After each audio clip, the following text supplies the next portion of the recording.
Most of your deepest struggles was scripted before you were born.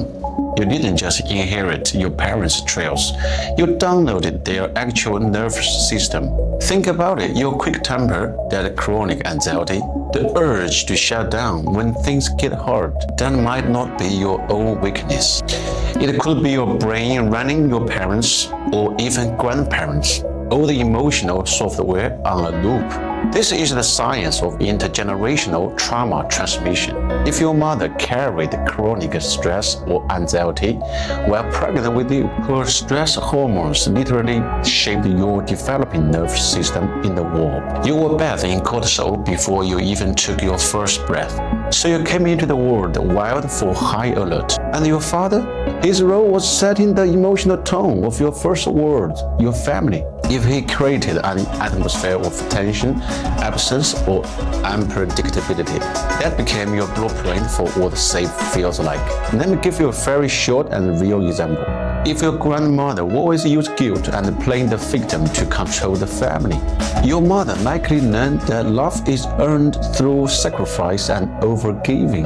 Then she unconsciously passes that same script to you. You feel this massive weight of emotional debt, like you owe her your happiness. That's not love, that's inherited obligations. Or if the man in your family only expresses emotion through anger or silence, you learned that rage is power and vulnerability is dangerous.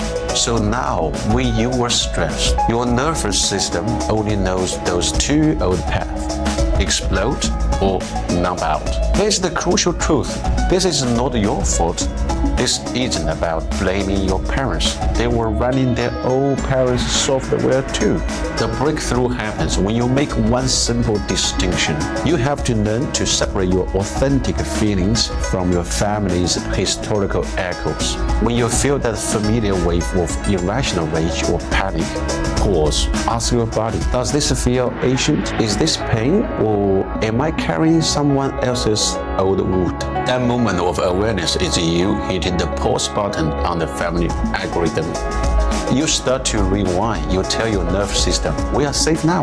We can respond, not just react. You say, I inherited this sensitivity, but I will use it for empathy, not fear. I see the blueprint for rage, but I choose to build my boundary with words, not violence. This is how you stop the cycle. This is how you rewrite the code. True strength isn't denying your past. It's looking at a heavy inheritance and saying, the story ends with me. Comment below if you have ever felt these Asian emotions.